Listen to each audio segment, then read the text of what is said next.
Visitamos pela literatura. I hear you, man. Salve, salve família! Começando aqui mais um Pode Ler para falar do papel da mulher na sociedade dos séculos XVIII e XIX, discutindo também os movimentos literários dessa época e os autores e obras da unidade. Quem vai falar aqui vai ser eu, Pedro Pimenta, João Guilherme, João Neri, Larissa Lohane e Larissa Mello. E aquele livro lá, esqueci o nome. Lembra aí, Jonas? Pô, não tem jeito. Orgulho e preconceito é pica. Não tem como, cara. Falar a história das mulheres na sociedade de um lugar na Europa aleatório e antigo lá, pô. Tem 400 páginas no livro, 2 horas no filme, pô, tranquilinho. Conta a história de Elizabeth Bennet, que todo mundo chama de Lizzie, que é protagonizada lá e ela tem 20 aninhos, tem várias irmãs, e aí tem lá onde ela fica várias baladas chiques, cheias de gente falsa, gerando um caos onde as pessoas têm um bocado de contatinho. E dando um spoiler de leve, tem um cara lá que é gado demais, que fica gamado nela, e aí depois ele fala que era brincadeira, e ela fica toda chateada com ele, basicamente isso aí por um tempão. E aí o cara é basicamente quase cancelado por causa dela. Só que tu não tá ligado, velho, porque tu não tá ligado como isso é bom, pô. O cara é tipo um gato nível Ian da turma 4, tá ligado? Bom no romance, mas aí, pô, também é uma sátira ao modelo de vida da época e as posições das mulheres na sociedade. Uma obra atemporal das velhas interessante, pô, não tem jeito. Ô Larissa, tu também não tinha lido aquele outro livro massa? Li sim. O nome do livro é Senhora, de José de Alencar. A principal personagem da história é Aurélia Camargo, uma menina de 18 anos. A velha dela é uma costureira que, pra variar, não tem um tostão furado.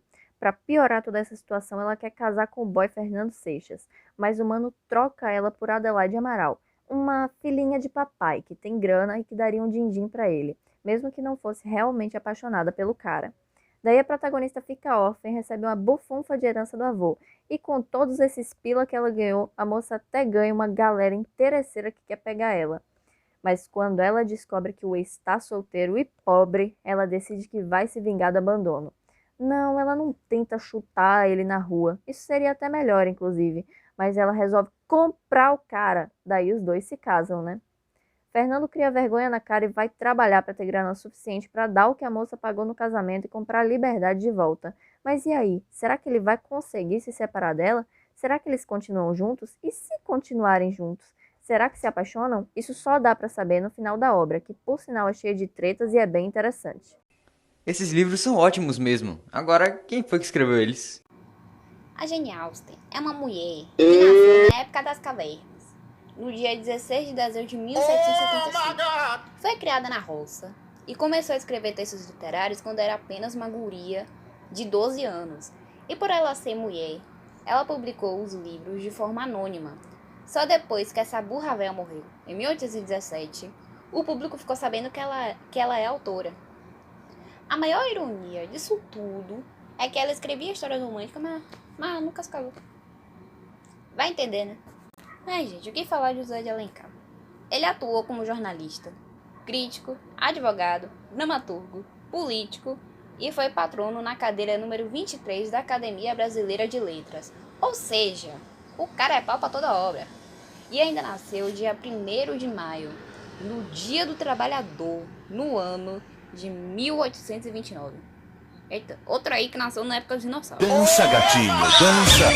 Ele foi um danado que exerceu a profissão de advogado e atuou na política, elegendo-se deputado estadual do Ceará em 1861. Ele foi chefe da Secretaria do Ministério da Justiça, atuou como jornalista no Correio Mercantil e redator-chefe no Diário do Rio de Janeiro, a partir do ano de 1856. E nesse mesmo ano publicou o primeiro romance dele, 5 Minutos. Cara, eu tô te falando, o cara é arretado. Nem Jacó trabalhou tanto assim pra Raquel. E ele tem mais funções que a Barbie. Pode anotar aí. Muito legais esses autores mesmo. Agora, eles não escreviam aleatoriamente, eles faziam parte de movimentos. Quais foram os que Júlio falou mesmo? O principal movimento literário do século XVIII era o arcadismo, que surgiu depois do Barroco, inspirado nas ideias iluministas e na Inconfidência Mineira. Todo mundo falava da tranquilidade da natureza, preferindo a vida simples no campo aos bens materiais e a pompa. E também voltaram com aquele papo de racionalismo, de se inspirar nos gregos da antiguidade, tipo no Renascimento. Os caras mais importantes do período eram Cláudio Manuel da Costa e Tomás de Antônio Gonzaga, que era outro super gado, só que de uma mulher chamada Maria Doroteia.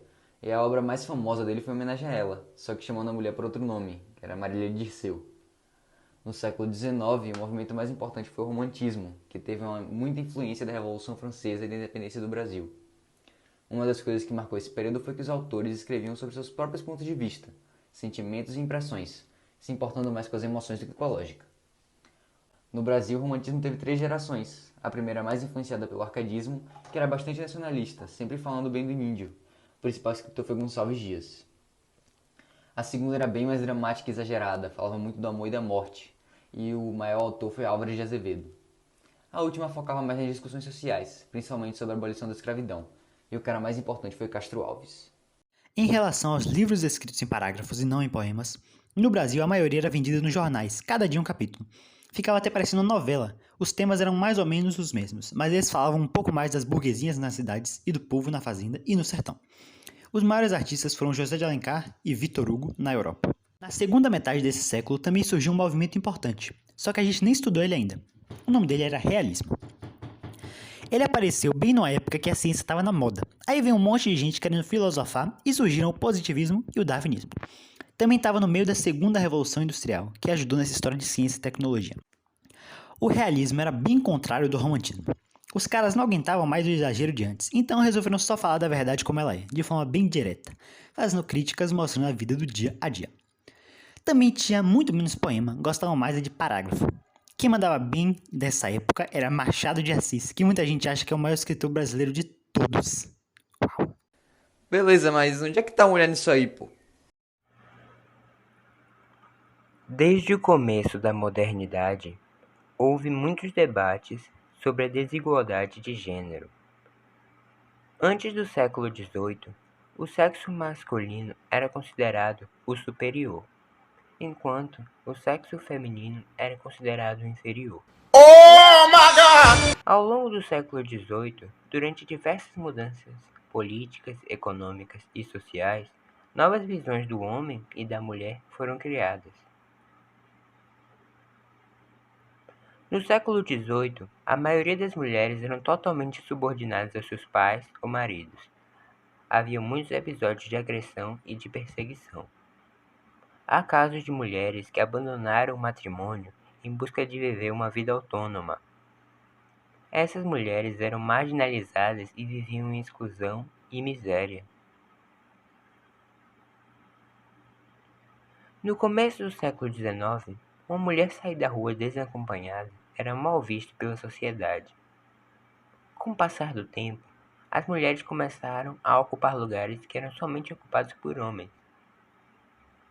Com o desenvolvimento do capitalismo, as mulheres passaram a trabalhar em consultórios, escritórios e lojas, e a tornar-se professoras, médicas e advogadas, profissões que eram exclusivas aos homens.